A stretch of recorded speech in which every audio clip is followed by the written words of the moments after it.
अच्छा, मैं आपको बताता हूँ, पैनिक करने की बिल्कुल ज़रूरत नहीं है। मार्केट $1,00,000 से नीचे चली गई है। अब बेयर सीज़न स्टार्ट हो गया है, तो आपको पैनिक करने की बिल्कुल भी ज़रूरत नहीं है। बेयर सीज़न अभी जो स्टार्ट हुआ है, ये पिछले बेयर सीज़न की तरह नहीं होने वाला। शॉर्ट टाइम के लिए बेयर सीज़न हो सकता है, लेकिन यहाँ पे बहुत पैनिक फैला हुआ है। लेकिन क्रिप्टो मार्केट में तो कोई गड़बड़ हुई ही नहीं है। क्रिप्टो मार्केट तो नॉर्मल चल रही है, लेकिन जस्ट उसमें पैनिक आया है। आप देखें, विंटर म्यूट जो कह रहा था कि हम बाइनांस पे केस करने जा रहे हैं, उसने क्लैरिफाई कर दिया है कि हम कोई केस नहीं करने जा रहे बाइनांस पे। तो किस वजह से जो है मार्केट फिर इतना जो है डंप कर रही है? जस्ट पैनिक है। ओवरऑल ग्लोबल कंडीशन है जिसकी वजह से जो है ये पैनिक फैला है। लोग ये समझ रहे हैं कि एआई का बबल जो है ये बस्ट होगा तो यूएसए की इकोनॉमी बस्ट होगी और उसके बाद जो है बिटकॉइन का कुछ नहीं बनेगा, ये होगा वो होगा। तो मैं आपको समझा देता हूं कि बेसिकली होने क्या वाला है। टॉप 7 कंपनीज हैं, सारी की सारी डेवलपमेंट एआई की जो है यूएसए में होने जा रही है। फ्यूचर है एआई का, आप माने या ना माने। अब आप देख लें, ओपन एआई की 2017 में आईपीओ होने जा रही है $1 ट्रिलियन की।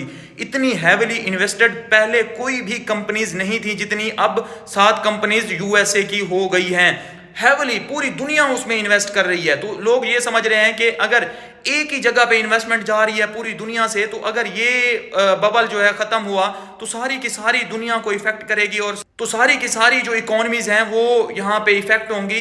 तो बेसिकली मैं आपको इस चीज का ये बता दूं कि ये जो चीजें इस तरह से समझाई जा रही हैं या जिस तरह से बताई जा रही हैं वो ऐसी है नहीं। यूएसए का जो कहा जा रहा है कि डिफॉल्ट कर जाएगा, ये है वो भी जरा इतना ईजी नहीं है। मैं आपको समझा देता हूं, क्योंकि अब बिटकॉइन को और इन चीजों को यूएसए क्यों सपोर्ट कर रहा है? सिर्फ इस वजह से कि उसने ये समझ लिया है कि अब डॉलर ज्यादा देर नहीं चलने वाला।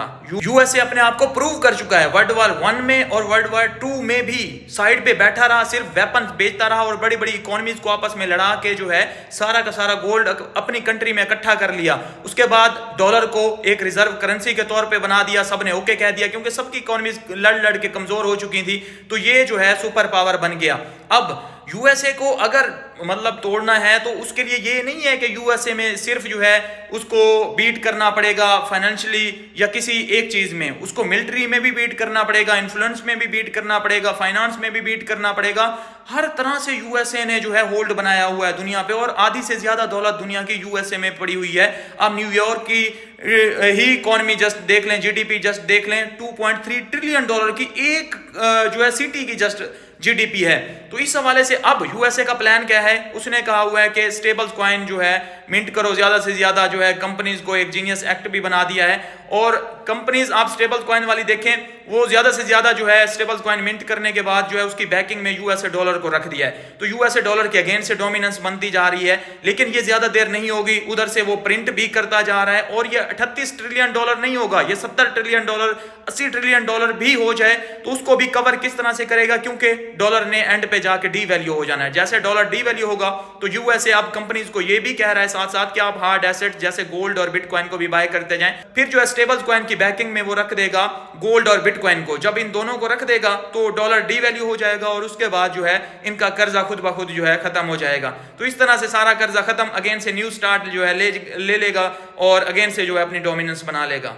तो यही चीज मैं आपको समझाने की कोशिश कर रहा हूं कि जो यूएसए का प्लान होता है वो ऐसे ही किसी चीज में हाथ नहीं डालता कि उसमें जो है वो लॉस कर दे या उसमें जो है वो फिर हार मान ले। जिस चीज को लेके चलता है वो बहुत लंबा चलता है। ये प्लान भी जो डॉलर डीवैल्यू करने वाला है, स्टेबल कॉइन वाला है, ये भी कोई 40-50 साल का उसने प्लान बनाया है। ऐसे नहीं है कि ये 1 साल में 6 महीने में जो है इंप्लीमेंट हो जाएगा। तो ये लंबा प्लान है, आप इसको ऐसे ना लेके चलिए। और ये बिटकॉइन और गोल्ड वगैरह मैंने आपको हमेशा कहा कि सिर्फ बिटकॉइन और इथेरियम और टॉप के जो है इसमें रहें। फिर अब मैं आपको दोबारा कहूंगा कि आपका 80% 70% पोर्टफोलियो, अगेन से मैं ये आपको 2022 से कहता आ रहा हूं कि आपका पोर्टफोलियो जो है 80% बिटकॉइन में ही होना चाहिए, क्योंकि बिटकॉइन ही जस्ट एसेट है। बाकी कोई भी कॉइन खत्म हो जाता है, विटॉलिक ब्रूटन जो है उसकी डेथ हो जाती है तो इथेरियम पे इफेक्ट आ जाएगा, सीजी अगर इधर उधर हो जाता है तो बीएनबी गिर जाएगा, बाइनांस इधर उधर हो जाता है तो बीएनबी गिर जाएगा। हर कॉइन का फाउंडर है। इसी तरह सिर्फ बिटकॉइन ही है जो स्टोर ऑफ वैल्यू बना हुआ है और जो आगे चलना है और लंबा चलना है। तो ये इस वजह से मैं कहता हूं कि सिर्फ अगर आपने एसआईपी करनी है, लंबे समय के लिए जाना है, तो सिर्फ बिटकॉइन में जाएं, किसी और में जाने की जरूरत ही नहीं है लॉन्ग टर्म के लिए। फिर आप सुनते नहीं है मीम्स कॉइन में और गंदे आल्ट कॉइन में चले जाते हैं, तो अब आप सबसे ज्यादा लॉस में होंगे। बिटकॉइन कहां पे है? $1 लाख पे है, अगेन से रिकवर कर जाएगा। सिर्फ 20% करेक्शन है इसकी एक महीने में।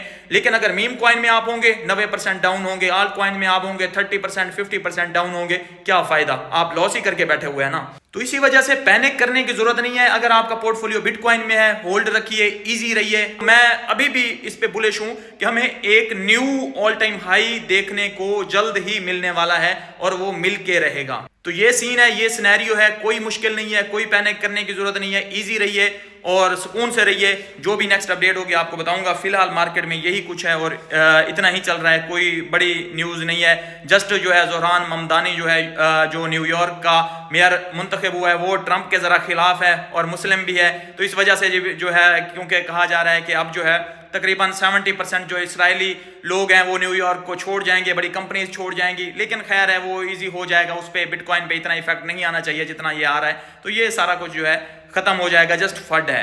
इजी रहिए, कोई परेशान होने की बात नहीं है।